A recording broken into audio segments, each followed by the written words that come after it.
This is the neck of femur. And this is the growth plate of neck of femur, the physis of neck of femur. And this is the acetabulum. So I hope you're clear with the landmarks. Now, what basically happens in SCFE? SCFE,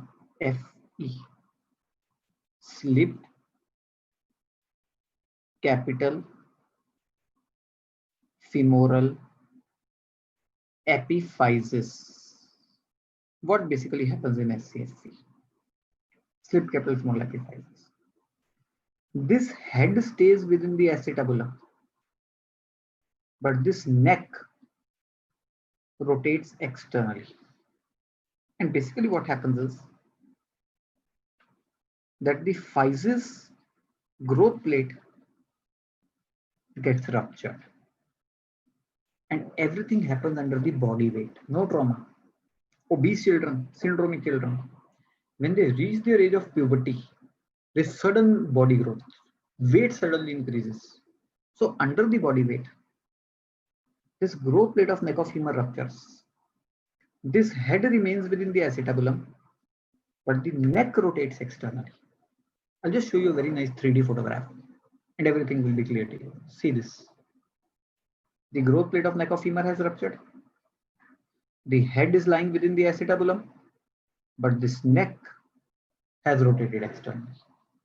Slipped capital femoral epiphysis. Fine. Clear? So bone की problem है and bone is not visible on ultrasound. So ultrasound is of no use. That was the answer. But anyhow, first write down what is SCFE. मेरे साथ definition लिखो. What is slipped capital femoral epiphysis? A Salter-Harris type 1 physeal injury of femoral neck physis. I hope you remember the Salter-Harris classification we discussed in the first session. I told you when epiphysis separates from metaphysis, it is Salter-Harris type 1. This is just a Salter-Harris type 1 physeal injury of the femoral neck growth plate or the femoral neck physis. And what happens is that head stays within acetabulum. तो head acetabulum के अंदर ही रह जाता है. But neck rotates externally. Neck बाहर को rotate कर जाती है. So that is what we call as SCFE, slipped capital femoral epiphysis. Clear? So it will be a Salter-Harris type 1 physeal injury of the growth plate of neck of femur. The head would stay within the acetabulum, but the neck would rotate externally. That is what you are going to find in SCFE. Classical clinical presentation. A classical clinical presentation. Yeah. First, let me brief you on the classical clinical presentation. A young child around the age of puberty. Puberty means like 12 years if you talk of the girls and like 14 years if you talk of the boys. That is around the age of puberty. He comes to you. And this child is generally syndromic, has some obesity syndrome. So around the age of puberty, you have that rapid growth in the body. So under the body where the growth plate tips and the child starts having painful limb without any frank trauma. तो कोई चोट नहीं लगती, कुछ नहीं होती, painful limb start हो जाता है around the age of puberty in an obese child. I must tell you the X-ray sign for this condition. मैं इसका X-ray sign भी बता देता हूँ. The X-ray sign that you find in this condition, that is called Tritho-1 sign. I'll just show you what is Tritho-1 sign.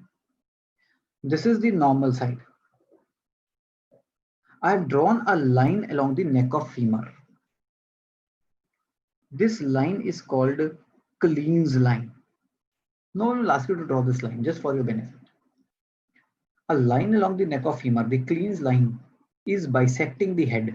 Head को touch करती हुई पास करती हुई जा रही है नॉर्मल केस में. But see this case of SCFE. I have drawn this cleans line, but just see, it is not even touching the head. Look how far the cleans line is from the head. Because what has basically happened, that this trochanter has been pulled up by क्या चीज है जो trochanter को ऊपर खींच के ले गई है? What has pulled the trochanter up so that the cleans line cannot touch the head? Yes, anyone? So why? Yeah, gluteus medius. Perfect. So gluteus medius has pulled this trochanter up. So do I need to tell you what clinical sign will you see? Another clinical sign that you're going to see in this patient. Gluteus medius has pulled the head up, the trochanter up. So length of gluteus is short, trend length bug limb. So here also you will find trend length bug limb. Perfect. So this X-ray sign is called Trithovan sign. ये जो cleans line head को touch नहीं करती, इसे हम Trithovan sign कहते हैं. So this is the X-ray sign for this condition. So what you're going to find on the X-ray, Trithovan sign. And on examination, you're also going to find trend length bug limb for the reason clearly. So this is a problem of growth plate. X-ray पे दिखेगा, CT scan पे दिखेगा, MRI पे दिखेगा, ultrasound पे नहीं दिखेगा. Because on ultrasound, bone is not visible at all. Clear? So this is the answer to this question. And guys, yes, I must tell you, some good books have given wrong answer. They have written that ultrasound karenge, we will do ultrasound because we have to rule out septic arthritis, infection in the joint.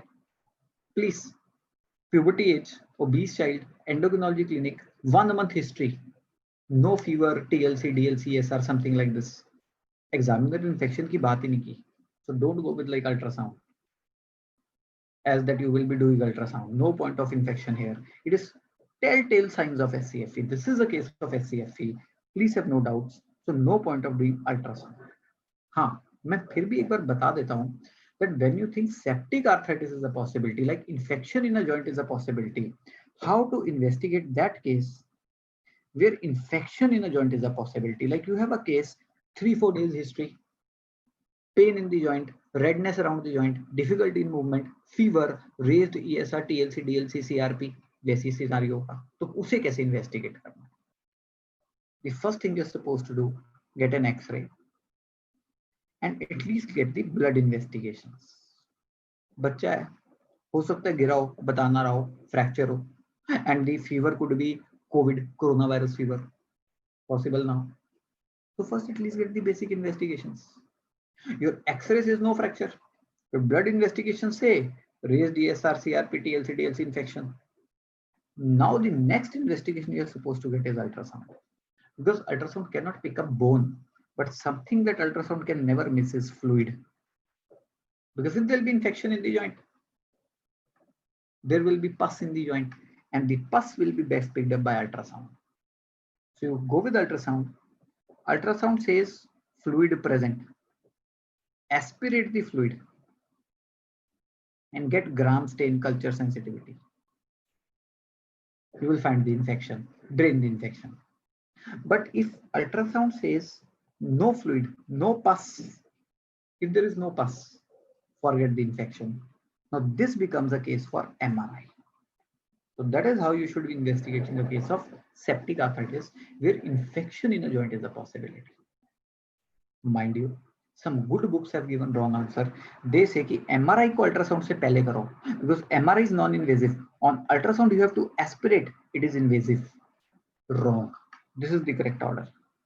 Please understand, infection in a joint is a emergency. Infection goes to blood, septicemia, patient dies.